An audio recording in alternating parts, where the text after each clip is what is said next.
Do you know where you rank as far as looks go, as far as your sexual market value goes? Do you know?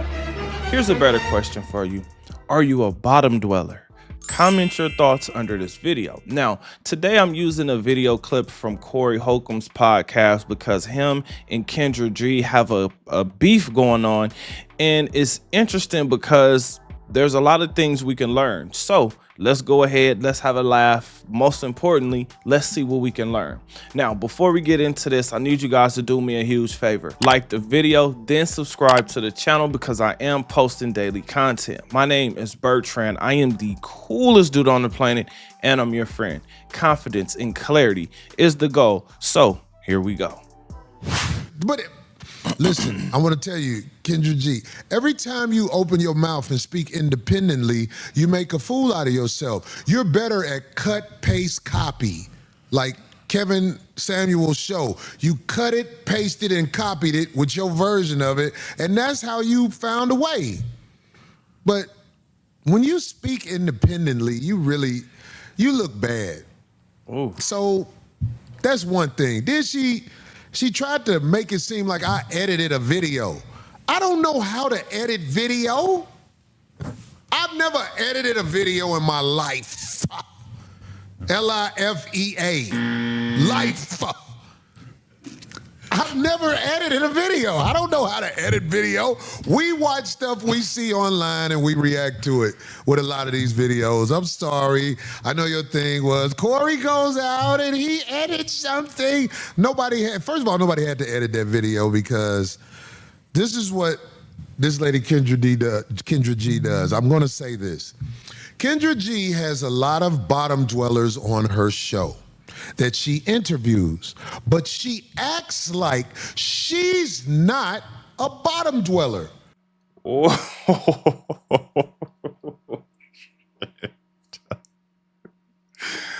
I had to pause there because that's deep. Oh my gosh. Let's see if he describes what a bottom dweller is. Let's see. Let's continue. Okay. But the people she interviews, she's the exact same person, but she acts like she's above them by copy, pasting, and cutting Kevin Samuel's points. Kevin Samuels created that show, and he's not here to sue you, so you're able to do basically what Kevin Samuels did, and it's working. You ask me, it's working because you're a lady. Yeah, it's working because you're a lady, but when you get to acting like you're better than those women that's on your show, because the lady Tamron Hall asked her points, and she was like, I agree with you, Tamron, but you don't agree with her. Because Tamron Hall was like, men are not here for your wig. Men don't want a broke lady. And then she made a real fool out of herself when she said, if I'm here with you and you're around me, you have to pay for that. This isn't exactly how she said it, but she said her presence, you have to pay for it, which is why you called her a hooker. Right. If a woman is charging you for her presence, you a hooker. Straight up. What is the argument with that? See, people want to act like Corey is crazy and he say all kind of stuff out of bound. If you charge me to be with you, you're a hooker. Oh my God. Wow. Okay. So let's start with the bottom dweller part first. Now, when I thought about it, I said, okay, bottom dwellers. Okay, that means you're on the bottom. That means you're scraping. That means you're scraping by. You're trying to climb your way up. Now, let me say this before we get deeper into this conversation. It is important to know where you are so you can grow, so you can evolve, so you can become something new. Most importantly, so you can see where you're going. If you're not truthful and honest with yourself, it is hard. It is extremely hard to find your way into success, find your way into the life or the lifestyle that you actually want to live. Now, the funny thing is men and women are actually judged as far as being attractive on different things. Yes, there are some men that women say are attractive, and yes, those men, do get special perks, but men are judged on what they can provide, meaning the experience, meaning the lifestyle, meaning what do you do and what can she do as a result of being with you, right? Whereas what she's judged on is literally her looks. So this always makes me ask the question of, is her costume worth me constantly paying for? Is her Ain't never gonna get separated again. Is her costume worth me constantly putting out money so that she can look good? Because what we know as men as is she's not going to look as good over time, and she's going to constantly need more and more for her to actually look good, unless this woman is finding a way to take care of herself. She's cooking clean, eating healthy, clean food. If she's not doing that, she's going to age extremely fast and therefore taking away from her attractiveness. Now, as far as when men do have a certain amount of money or do have a certain lifestyle, what women tend to do is they move the goalposts from being high value to being high moral. Men are trying to play the game on the high moral side, meaning what we believe to be right, what we believe to be true, right? Judging a person on who they are on the inside. But she's really more focused on what you have going on the outside of you first. Now, me, I just plugged myself into this and I've noticed some growth. When I looked at myself as a bottom dweller, now I'm not going to say that I dwell there, but knowing that that's where I came from, it just hits me different, meaning I went from surviving to living paycheck to paycheck. Now I'm a little bit above that. Okay. Now what I mean by that is this: there was a point in time where I remember the food that I was eating. I remember where I had to shop. I remember just looking at the food and thinking to myself, this is not food, right? That's when I was surviving. Then when I went from paycheck to paycheck, I realized how hard I was working, how much time I didn't have, the investments, my credit, what my credit looked like, right? Now that I'm in a different place from even that point of view, now I can see that my life is way different. I got some investments. Credit is good, right? Life is a lot better. I'm able to go out on sporting events. We're talking about this because when we're talking about bottom dwellers, why would a woman want you to pay for her time? Why would a woman want you to pay for her presence? Well, maybe it's not her presence that you're actually paying for. I want to feel like it's raining on me, okay? Paying for, or that she's trying to get you to pay for. Maybe it's the box that she's trying to get you to pay for. This is why we heard Corey say what he said about women who sell themselves. Now, the majority of men are saying the same thing. We're not going to wife that woman. We'll knock her head off. We'll put her through the mattress. We'll bend her over. We'll knock the dust off. But as far as putting a ring on it, that is embarrassing because other men have had this woman. And if you're not careful, multiple men will have your woman while you're married to her, while you have signed your life away. This is what the issue really is. So this is one thing that I've learned from this beef between these two. Now let's get into the number 2 thing that I've learned: the copy and paste Kevin Samuels method.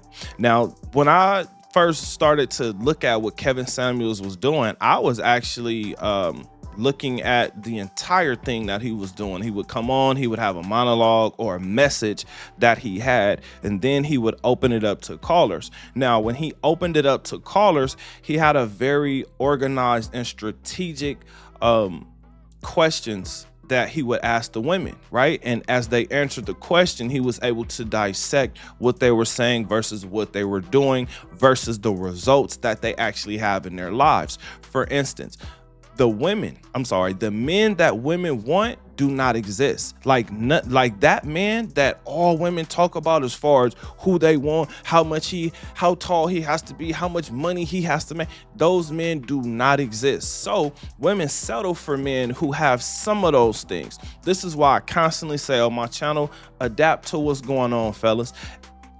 We're living in a time where we are the generation or generations that are dealing with hookup culture. There is a major shift that I can see coming. Well, maybe the future the Jetsons predicted isn't too far off. After all, Aleph, a Northern California-based aviation company, showed off its flying car at the Silicon Valley Auto Show this past weekend. Boy, look at that. The car is 100% electric.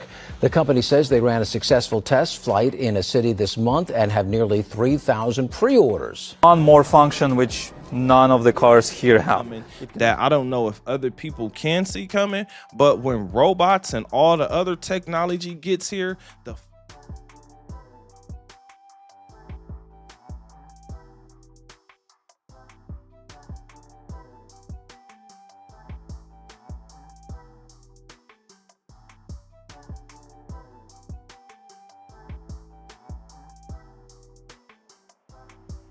here, the flying cars, once that technology is here, we will definitely see different things, because men don't want to be in positions where we can lose it all, right? Like, as hard as it is to work for certain things, it sucks when somebody can make you lose it all because they woke up one day and decided to emotionally leave a relationship.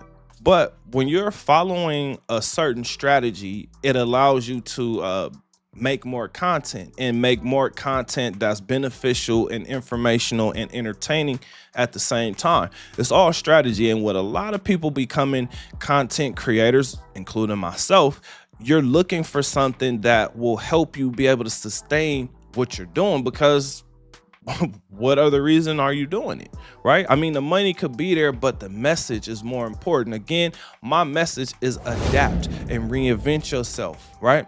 Now, the number 3 thing that I learned is, how are you making money, right? Because if you're making money on the internet, you're either making money from from entertainment or for information, meaning you have something that is valuable that people want to hear or want to know about, or you're simply entertaining them. Me personally, I think I'm kind of like a mix of entertainment and information at the same time, because for the most part, I'm sharing my experiences with you guys, especially as I grow and especially as I continue to ascend in the direction that I want to go in. Now, money is important to have because it's a tool. It allows you to, it allows you access to things that a lot of people don't have access to. So it's like a key that opens certain doors. Now, when it comes to women, is definitely a key, because I say this a lot. If you can't get the woman you want, you can get her lookalike, because there are so many women who look the same to where it's kind of scary, right? Like, we all know what attractive is, and so do women. This is why they go shave their eyebrows off and draw them back on, or get them tattooed on, whatever. I don't have a problem with that, unless you are the makeup. Meaning, now when the makeup come off, now I'm disgusted or disappointed because you are not what I thought you were. That's the biggest disappointment that most men have. So then when you pair that with a woman's attitude, oh my gosh, if that woman is not appreciative, if that woman doesn't have the ability to cherish you, oh my goodness, like, what are you doing, right? So these are things that I'm learning as I'm getting older, because I'm looking at women just like a Kendra G, right? When looking at Kendra G, whether you like her or don't like her, the main thing that you notice with this woman is that she has big breasts, right? Because she has big breasts, it's going to catch your attention and hold your attention at least for a little while. Now, if you see her, or if you blink at her the wrong way, or if you make the mistake of believing that what she has on her head is her hair, or if you make the mistake of believing, oh my gosh, her face is so smooth, maybe it is. I've never seen her without makeup, but the point that I'm making is, more than likely, as a man, you're going to be disappointed when that woman has to wash her face, right? Like that's what we're really getting to. So that's why I asked if you actually know what your ranking is when it comes to the sexual marketplace, because again, if you know, now you can actually evolve, because it could be something as simple as getting in shape,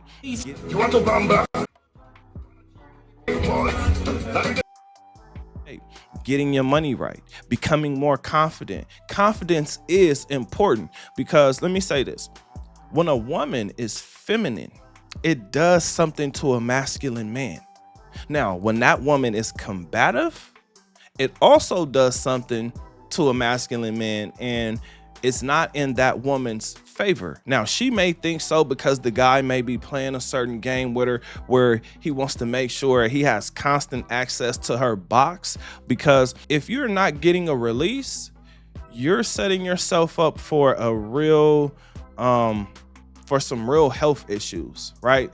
The real kind. So when a woman is weaponizing sex against you, she's also weaponizing it against your health as well. Especially, if that's the only way that you getting a release and she's not allowing you to get that release, hey, she's not really doing you any favors. We are living in a time where women are confused. They're taking advice from the wrong women. For instance, he brought up this Tamron Hill woman, who I believe is married, and the woman that she was on, who she did an interview with, like I think there was like 3 women, and both of those women were married. What he's talking about when he's saying she's embarrassing herself is she's showing why she's not married. Now, I don't know if she realizes that, but the perspective that she's speaking from, the perspective that she's showing, is the perspective of an unmarried woman, of a woman that men are literally just going to have fun with, right? Like, that's literally what she's presenting, but I don't think she can see it because of all the horrible advice she's taken and has given. When you're not telling people how to improve themselves, for instance, I'll say read, meditate, exercise, and then go learn about finances. That way you can actually put those things to use, right? Like, no, it's one thing to know about the stock market. It's a whole nother thing when you're actually investing in it. It's one thing to know what you can do with credit. It's a whole nother thing when you actually have the credit to be able to do things. This is why I'm saying financial literacy is highly important, because one, it'll tell you how long you have to work versus when you could possibly or potentially retire. Women are looking for men that are in the retirement phase of their life, which the majority of us are still working. The majority of us are either figuring it out, or the very few men, right? The very few men who really have it all together. Even they are still working, because they understand that their goal is to make the world a much easier, safer, and better place. But women don't really think like that. It's a lot more selfish. It's a lot more materialistic. But you know what? I got a question for you. What do you think? Comment under this video. Remember, when you are watching these videos, you are becoming the best version of yourself. Now that this video is done, do me a huge favor. Like this video, subscribe to the channel, and I will see you on the next one. Peace.